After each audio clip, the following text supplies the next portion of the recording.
Hello everybody, Mrs. Roberts-Bray back again today for the 4th edition of our library news from home.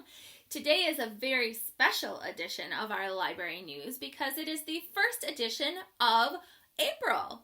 And April actually has 2 celebrations we're going to talk about in the next couple weeks, but I'll get to that in just one second. First, I want to tell you what I've been reading. I finally finished Sal and Gabby Break the Internet.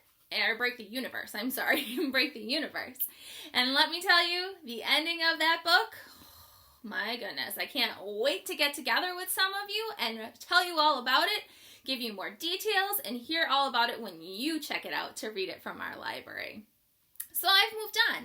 The next book that I've been reading lately is a new series by Scholastic, and the Branches series is called Unicorn Diaries, and it is written and illustrated by Rebecca Elliott. And many of us know Rebecca Elliott pretty well because she has also written and illustrated the Owl Diaries series. So many of you have checked those out from our libraries, and I know love Owl Diaries. So now we've come to the Unicorn Diaries. And the first one is called Bo's Magical New Friend. And the one unicorn is Bo, Rainbow Sprinkles for short, or Rainbow Sprinkles, but Bo for short. And that unicorn comes across a new friend, Sunny. And he really wants Sunny to be his friend. But figuring out how it all works to be a good friend and still earn your badges at Unicorn School is kind of tricky. So it's a fun story that I'm about halfway through or so that I've been reading with my daughter as we talk a little bit about those experiences. Again, it's a fun story because there are lots of illustrations also incorporated into our text there. So a great story to really keep us engaged with the illustrations as they support the story of the new series, Unicorn Diaries. So, as I told you, April is a very special month. 2 things we're going to be talking about and celebrating this month. But the first thing I want to talk about is that April is Poetry Month. Poems, remember, have lots of different forms. They could be a haiku where there's 3 lines and on each line there's different syllables.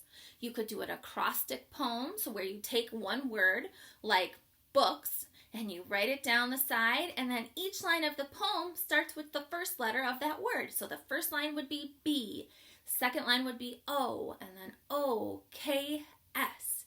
So all kinds of different poems and different formats of that. Oftentimes poems rhyme. There's different rhyming books that we've read that have different poetry poems that are connected to that, but poems don't always have to rhyme.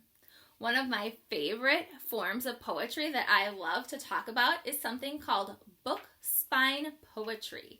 And it's where you take books and you pile them up on top of each other, kind of like on my shirt today, and you read the spine of the book, which is where the title is, and you make a poem from that. And I've actually made one today. This is mine right up here, and I know it's kind of hard to see, so I'll also share a picture in just a moment, but I'll talk about it first. The name of my poem is Saturday, and it says, "Today I feel silly. I went walking. Put me in the zoo, where the wild things are. Animalia." So kind of an interesting poem. All of those books kind of come together a little bit as they're talking about maybe something I would do on a Saturday. So we'll come back to that in just one moment, but again, I'll share that picture with you so that you can see it a little bit closer.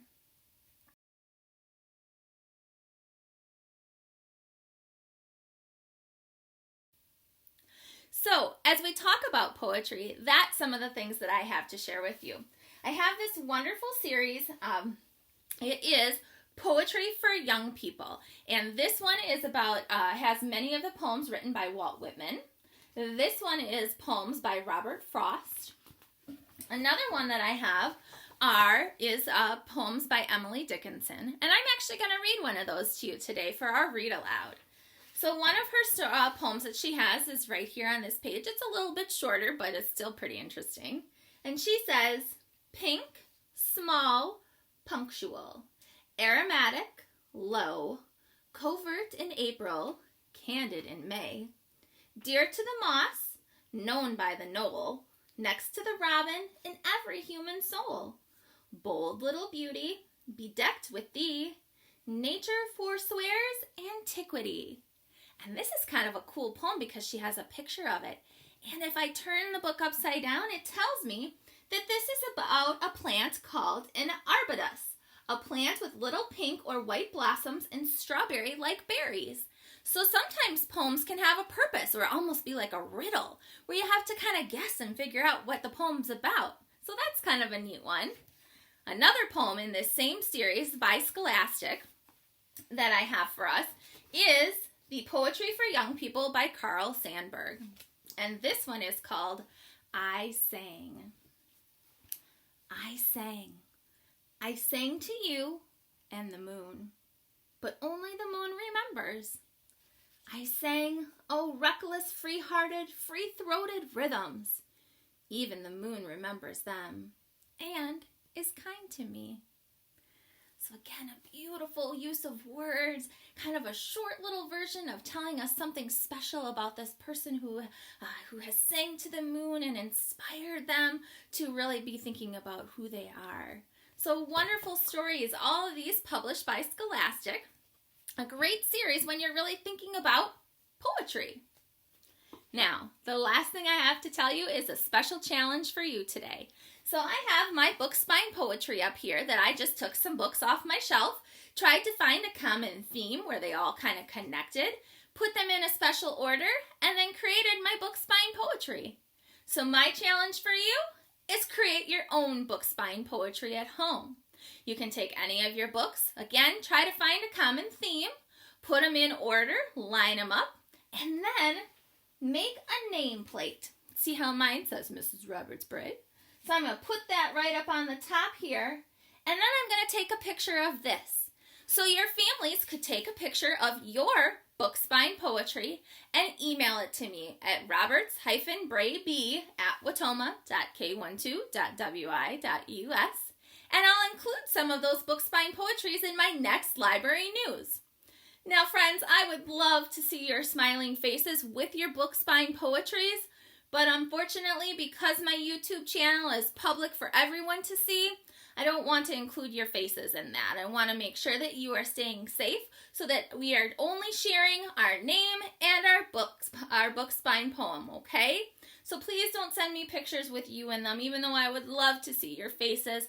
Please just send me the picture of your poem, just like my example that I showed you a little bit before, okay?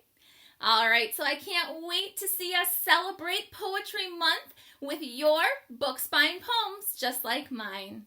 Have a great weekend, everyone. I'll see you next week, Tuesday.